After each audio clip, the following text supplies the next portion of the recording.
ሰላም ጤና ይስጥልኝ እንደምን ውላችኋል። የዕለተ ማክሰኞ አጫጭር መረጃዎች እንደሚከተለው ይቀርባሉ። ቻናላችንን ላይክ፣ ሼር እና ሰብስክራይብ እያደረጋችሁ አብራችን ቆዩም። በቅድሚያ አበይት ነጥቦችም የኤርትራ ባለስልጣናት ካይሮ መግባታቸው ተሰማም። በሱዳን እየተካሄደ ባለው ጦርነት ምክንያት ከ10 ሰዎች መካከል 7ቱ ለድህነት መዳረጋቸው የተባበሩት መንግስታት ድርጅት አስታወቀም። ቻይና አሜሪካን ስታስጠነቅቅ የተባበሩት መንግስታት ድርጅት የሆርሙዝ ወሽመጥን ለመዝጋት የሚያስችል ህጋዊ መሰረት የለም አለም።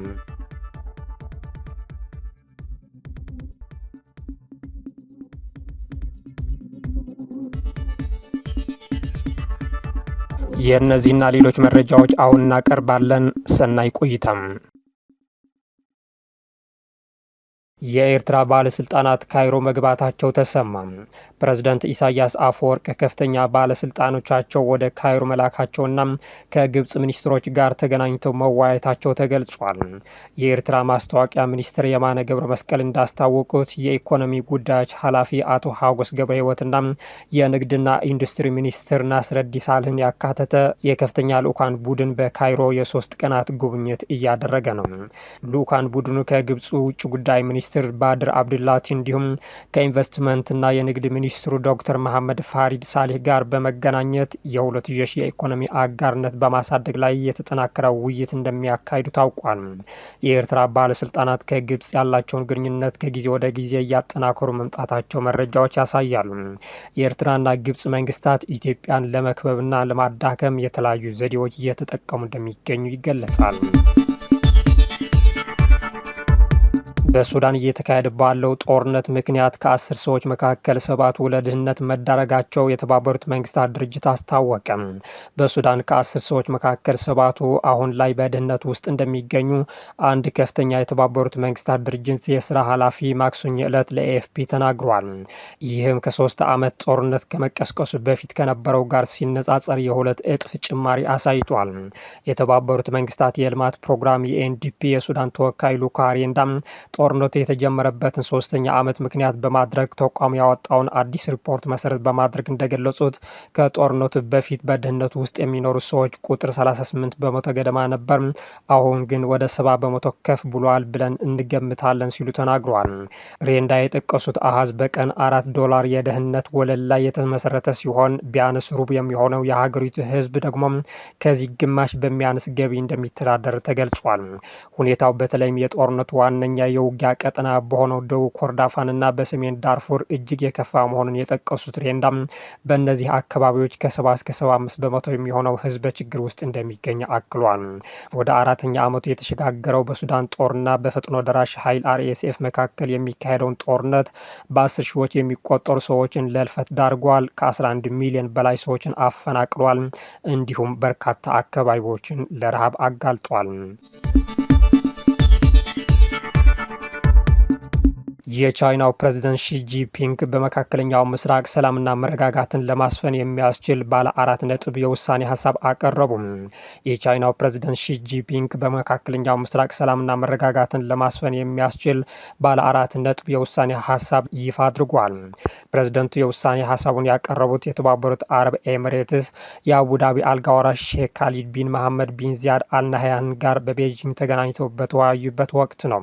ፕሬዝዳንቱ ያቀረቡት የውሳኔ ሀሳብ በሰላም አብሮ የመኖር መርህን መከተል፣ የሀገራትን ሉዓላዊነት የመጠበቅ መርህን ማክበር፣ ዓለም አቀፍ የህግ የበላይነት መርህን ተግባራዊ ማድረግ እንዲሁም የልማትና የደህንነት ቅንጅትን ማጠናከር የሚሉ ነጥቦችን በዝርዝር ያካተተ ነው። ይህ በእንዲህ ያለ ቻይና የአሜሪካ የሆርሙዝ እገዳ አደገኛና ኃላፊነት የጎደለው ስትል በማውገዝ አጠቃላይ የተኩስ አቁም ጥሪ አቅርባለች።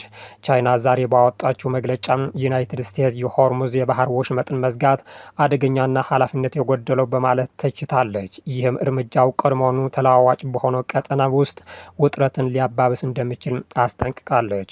የቻይና የውጭ ጉዳይ ሚኒስቴር ቃል አቀባይ ጎ ጄኩን በቤጂንግ በተካሄደው ሳምንታዊ መደበኛ የፕሬስ መግለጫ ላይ እንደተናገሩት እገዳው ውጥረቶችን ያባብሳል፣ ቀድሞውኑ ደካማ የሆነውን የተኩስ አቁም ስምምነትን ያዳክማልና በስትራቴጂካዊ የውሃ መስመር በኩል የአቅጣጫ አሰሳ ደህንነትን የበለጠ አደጋ ላይ ይጥላል ማለታቸውን የቻይና ዜና አገልግሎት ዘግቧል። የተባበሩት መንግስታት ድርጅት የሆርሙዝ ወሽመጥን ለመዝጋት የሚያስችል ህጋዊ መሰረት የለም አለ። የተባበሩት መንግስታት ዓለም አቀፍ የማሪታይም ድርጅት ማንም ሀገር ለዓለም አቀፍ ትራንዚት ጥቅም ላይ በሚውለው የሆርሙዝ ወሽመጥን በኩል የሚደረግ ጉዞን የማገድ ህጋዊ መብት እንደሌለው ገለጸ። የዓለም አቀፉ የባህር ጉዞ ተቋም ዋና ጸሐፊ አርሴኒዮ ዶሚንጌዝ በሆርሙዝ ወሽመጥ ላይ የሚደረግ ጉዞ መታገዱ አደገኛ ምሳሌን የሚያስቀምጥ እንደሆነ ተናግረዋል። ግጭት እየተካሄደ እንደሆነ እንረዳለን፣ ነገር ግን አሁንም ቢሆን ለዓለም አቀፍ ጉዞ ጥቅም ላይ የሚውለውን ማንኛውም ወሽመጥ ለማገድ የሚወሰድ እርምጃ በዓለም አቀፍ ህጋዊ መሰረት የለውም ብለዋል። ዋና ጸሐፊ ዶሚንጌዝ ተጨማሪ የአጸፋ እርምጃዎችን በተወሰዱ ቁጥር በፋሪስ ባህረ ሰላጤ መውጫ ያጡትን 20 ሺህ ባህርተኞችና በዓለም ዙሪያ ኢኮኖሚው ተጽዕኖ የበረታባቸው ሰዎች ስጋት ይጨምራል ሲሉም ተናግረዋል። ለረጅም ጊዜ በቆየ ቁጥር ተጽዕኖው በሁላችም ላይ ለተራዘመ ጊዜ ይቆያል ሲሉም ስጋታቸው ገልጿል። በአሜሪካና እስራኤል ጥቃት የተከፈተባት ኢራን ከዓለም ነዳጅ 20 በመቶ የሚተላለፍበትን የሆርሙዝ ወሽመጥን በመዝጋት የአጸፋ እርምጃ ወስዳለች። ለዚህም የኢራን እርምጃ ምላሽ የሰጡት የአሜሪካው ፕሬዝዳንት ዶናልድ ትራምፕ ደግሞ በሆርሙዝ በኩል ወደ ኢራን ወደቦች የሚደረግ ጉዞን ከትናንት ጀምሮ አግዷል። ፕሬዝዳንት ትራምፕ የሆርሙዝ እንቅስቃሴ ያገዱትን ኢራን እንድትስማማ ለማስገደድ መሆኑን ተናግረዋል። የአሜሪካው ፕሬዝዳንት ዶናልድ ትራምፕ ወደ ኢራን ወደቦችን የሚደረግ እንቅስቃሴን የዘጉት ቴህራንን የሆርሙዝን ወሽመጥን እንድትከፍትና ጦርነትን ለማቋጨት የሚደርስ ስምምነትን እንድትቀበል ለማስገደድ መሆኑም ተናግረዋል። ፕሬዝዳንቱ ኢራን ስምምነት ላይ እንድትደርስ ያስቀመጡትን ቀነ ገደብ አለመቀየራቸውም ገልጿል። ትራምፕ ትናንት በዋይት ሀውስ በሰጡት ጋዜጣዊ መግለጫ ኢራን ክፉኛ ስምምነት ላይ መድረስ ትፈልጋለች ብለዋል።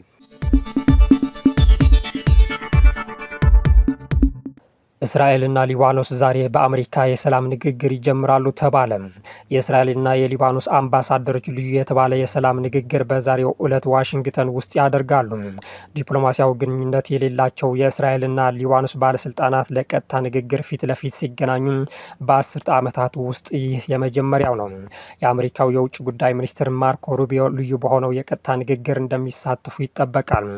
የሁለቱ ሀገራት ንግግር አሜሪካና ኢራን የመካከለኛውን ምስራቅ ጦርነት ለመቋጨት ያደረጉን ስምምነት ያለ ውጤት መጠናቀቁን ተከትሎ የሚደረግ ነው። መቀመጫቸው በአሜሪካ ያደረጉት የእስራኤልና ሊባኖስ አምባሳደሮች በሀገራቱ መካከል የከፍተኛ ባለስልጣናት የቀጥታ ንግግር ማድረግ በሚቻልበት መንገድ ላይም ይነጋገራሉ ተብሎ ይጠበቃል። የሊባኖስ ሽማምንት በመጀመሪያ እስራኤል ሂዝቦላህ ላይ የከፈተችው ጦርነት ላይ የተኩስ አቁም እንዲደርስ የመስማማት ፍላጎት አላቸው።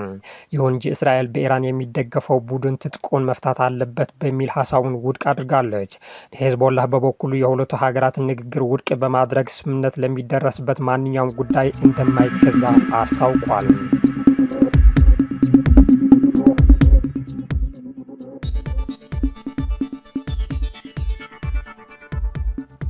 ውድ አድማጭ ተመልካቾች የዕለቱ ዜናዎች እነዚህ መስሉ ነበር። ስለተከታተላችሁ እናመሰግናለን። መልካም ቀን።